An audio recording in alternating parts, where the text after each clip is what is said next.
Ah, salut vous tous. C'est drôle parce qu'il y a des soirs où je me sens pas... je sais pas.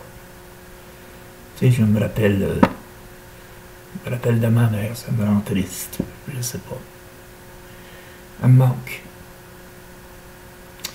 Puis ma blonde aussi. Puis je pense à tout ça. Et puis ça me rend triste. Et des fois je sonde l'heure là-dessus. Et puis c'est difficile. C'est assez difficile de passer à travers de tout ça, même après un an. J'y pense pareil. Et puis, ça fait déjà un an que ma mère est décédée, puis je sais pas.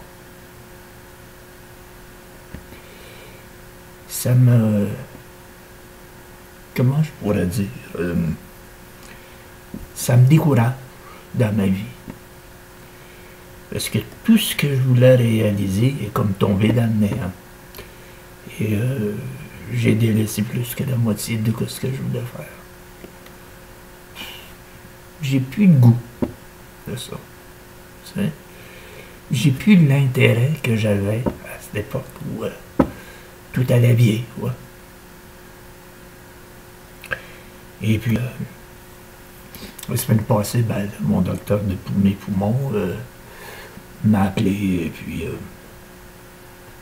donné une nouvelle sorte de pompe là, pour changer la sorte de pompe, en tout cas. Et il me parlait de quelque chose que j'ai pas trop aimé entendre, mais c'est la vie. Faut que je leur passe des tests, comment on appelle, des radiographies pour mes poumons. Parce qu'il m'a dit que j'avais des tumeurs aux poumons. Et ce qu'il voulait dire, c'est que je pense que à un moment donné, comment je pourrais dire, je ne sais pas trouver les mots exactement. Je pense que ma mère a besoin de moi de l'autre côté. Puis ma blonde doit s'ennuyer. Parce que à plusieurs reprises, elle m'a fait signe qu'elle était là. Ben d'ailleurs, si vous avez suivi un petit peu ce qui était arrivé à Noël, un petit peu avant Noël, et puis que je reçois un message comme ça sur Skype qui était de 2019, et puis j'ai reçu ça par... je sais pas comment. Et comme je vous avais déjà dit dans le passé. Et puis, il y a beaucoup de choses de même qui se produisent comme ça. Et c'est drôle parce que ça me met à l'envers, ces choses-là. C'est drôle. J'utilise mes machines de temps en temps. Et j'utilisais une machine qui a genre de Ovilus. Et j'étais avec une personne du CLSC qui regardait ça, puis pas mal étonnée de tout regarder ça. Puis elle regardait comment ça se défilait, cette machine-là. Elle a dit ça a l'air des Amérindiens qui parlent dans le temps. Là. Et ça se peut. J'ai dit, je sais pas ce qui s'est passé. Ça parlait, comment je pourrais dire, beaucoup d'années avant, ça, c'est comme des résidus de personnes, ou qui sait, étaient sur cette terre-là avant nous autres. Là. Et c'est tout ça qui me mettait en chamboulé.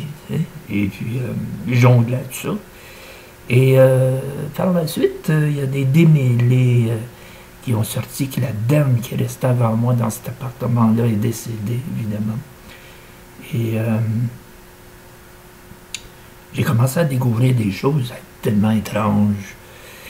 Il y a un certain temps, là, cette personne-là, elle entre en contact de temps en temps avec mes machines, puis qu'elle me dit qu'elle avait oublié un foulard et des papiers. Où est la salle de poule? C'était tellement évident, il y a une salle de poule juste à côté, dans le même couloir.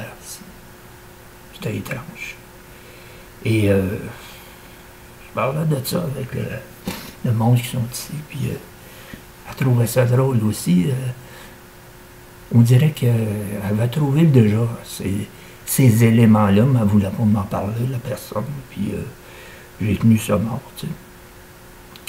Et le pharmacien qui vient porter mes médicaments, il dit « J'ai déjà connu la dame qui était vers toi. » J'ai dit « Ouais. » Il me donne le nom, là je ne mentionnerai pas de nom ici. Et il dit c'était une Indienne qui travaillait infirmière dans un hôpital à Kanawaki, tu sais, dans les réserves indiennes. J'ai dit c'est ça qu'on n'avait tout pas déchiffré de la bonne façon. Tous les messages avaient rapport avec des choses amérindiennes, puis là j'ai compris ça. Et c'est étrange. Là, c'est là que j'ai commencé à ouvrir la porte. Et je pense qu'elle est encore ici, cette personne-là. Elle est encore ici, puis pour elle, c'est son dernier, c'est sa dernière place où elle a vécu, quoi. C'est dommage, parce que cette personne-là, elle avait des problèmes, là. Elle se promenait la nuit dans les couloirs, c'est ça qui dérangeait les gens ici. Elle avait peut-être un problème psychologique, là, parce qu'elle disait qu'elle était docteur. Oh là là, c'est pas drôle de vieillir, vous savez. Il y a des gens comme ça. Fait que là, ils l'ont placée dans une place pour les personnes âgées. Une semaine après, elle est décédée là-bas. C'est ce qu'ils m'ont dit. Et c'est ça. Mais je ne savais pas, je l'ai appris il n'y a pas longtemps. Je pense que c'est vendredi que j'ai su ça. J'ai dit, c'était un Indien, mais j'ai dit, bon, tout ce que j'avais reçu comme information sur mon Ghostbox ou quoi que ce soit sur Bonovilus que j'ai électronique coïncidait avec des Amérindiens. Et là, j'ai dit, je viens de comprendre pourquoi. Et c'est étrange. De toute façon, peut-être ça va être un long vocal que j'explique, mais c'est tellement... Je ne sais pas si j'attire ces gens-là ou... j'en sais rien. Mais à chaque fois que je pense, soit à ma mère ou soit à ma blonde, il y a des orbes qui tournent autour de moi. Et puis, je m'en aperçois parce que c'est comme un genre de petite boule lumineuse qui va assez vite et qui tourne, puis qui disparaît. Quand je suis triste ou dès que ça me tente de parler à ma blonde ou whatever, ça l'apparaît. Ou quand je m'en vais quelque part. Comme là, j'étais allé passer des tests pour mes poumons, pour d'autres choses. Et la personne du CLC me suit parce que moi, je peux aussi bien tomber à terre avec le manque de souffle et tout ça. Fait que ça me prend toujours quelqu'un. Et puis, elle était à côté, puis mon jasait, puis avec une autre personne, passer des tests pour la pression, etc. Là. C'est encore là, ces orbes-là. Et ils ont tourné au cours de moi, puis la fille a dit « Qu'est-ce que tu as regardé alentour de toi? » Eux autres, ils les voyaient pas, mais moi, je les voyais, par exemple. C'était des orbes. C'était une orbe. Elle était bleue.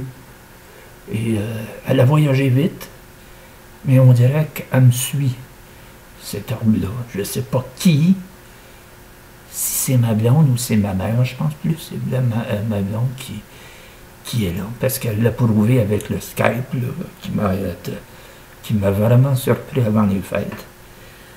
Je pense que c'est plus blonde qui est là. Il y a des fois, j'ai dit, je suis pas mal écœuré de la vie, là. Souffrir comme ça, et puis être seul.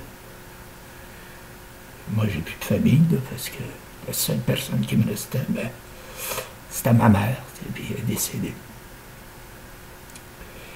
Fait que te ramasser tout seul à parler entre les quatre murs, là, c'est assez difficile, ça. Il y a bien beau dire, ah, va jaser avec les autres, mais les autres comprennent jamais ce qu'on a vraiment, tu sais, ce qu'on ressent vraiment, tu sais. C'est difficile, parce que c'est des personnes qui connaissent pas ma vie, tu sais. Voilà un peu ce qu'il y en est avec tout ça. Et des fois, je m'assis, puis jongle tout ça. Puis je demande à ma mère qu'elle vienne me chercher. Puis à chaque fois, j'ai dit, Lisa, fais quelque chose. Puis à chaque fois, il y a un arbre qui tourne autour de moi, puis ça disparaît. Puis c'est drôle, je me sens mieux après. Mais c'est pas longtemps. Tu sais, ça me donne un coup de tristesse. Et quand l'arbre passe, j'ai comme oublié la tristesse par un certain moment. Tu sais. C'est drôle. J'en sais rien, qu'est-ce que c'est. C'est tellement complexe, le paranormal, qu'il faut peut-être pas toujours vouloir savoir réellement ce que c'est. Juste le contempler, peut-être.